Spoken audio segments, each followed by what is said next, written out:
Auvers, France, July 27, 1890. The sun was a heavy, molten weight over the rolling fields of northern France, turning the landscape into a shimmering ocean of gold and amber. Vincent van Gogh, a man whose mind was a kaleidoscope of swirling stars, electric cypresses, and bruised sunflowers, walked out into the midday heat. He carried his easel, his brushes, and a canvas that still smelled of wet linseed oil. To the villagers, he was just La Furou, the red-headed madman. To the world, he was a genius waiting for a century that could finally see what he saw. Vincent had spent 70 days in Auvers, painting at a fever pitch. 70 canvases in 70 days.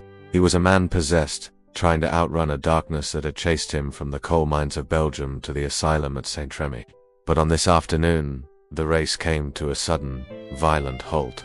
Hours later, as the shadows began to stretch across the cobblestones, Vincent stumbled back into the Auberge Revue. He was hunched over, clutching his stomach, his face the color of old parchment. His shirt was stained a dark, rust-colored red. He didn't cry out. He didn't ask for a priest or a miracle.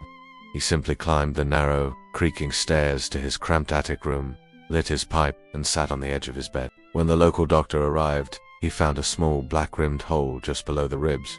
The bullet was lodged near the spine. I wounded myself. Do not accuse anyone else.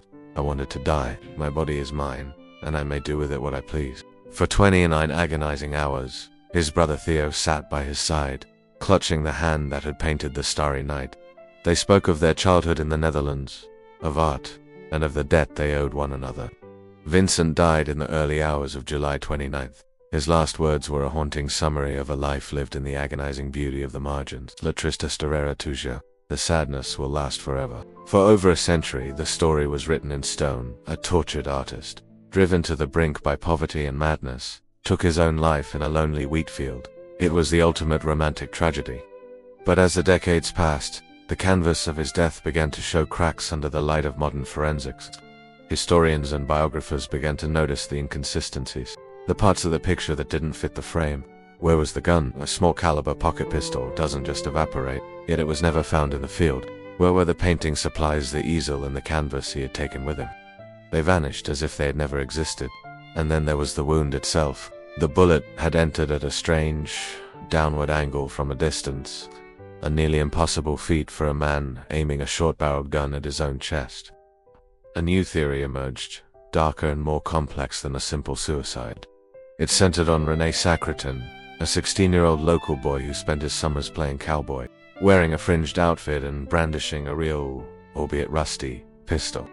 René and his friends were known to torment Vincent, putting salt in his coffee, snakes in his paint box. Was it a prank gone wrong? A tragic accident by a boy with a malfunctioning gun and a cruel sense of humor? If it was, Vincent took the secret to his grave. He was a man who knew the weight of a troubled soul. Perhaps, in his final act of grace, he chose to claim the act as his own to save a young boy from a life in prison. He preferred to die a martyr for a stranger's mistake rather than live as a victim of their malice. He gave the world one final, silent masterpiece, his own death. Today, Vincent van Gogh lies in a sun-drenched cemetery in Auvers, buried next to his brother under a thick, eternal blanket of ivy. We have his letters, his vibrant yellows, and his swirling visions of a universe in motion. But the truth of that July afternoon remains blurred, like a brushstroke moved before the oil could dry. Did he seek the end, or did the end find him in the gold of the afternoon? Perhaps it doesn't matter. In the end, Vincent gave the world all of his light and kept his darkness for himself. To find more thrilling mysteries and true crime cases, subscribe now.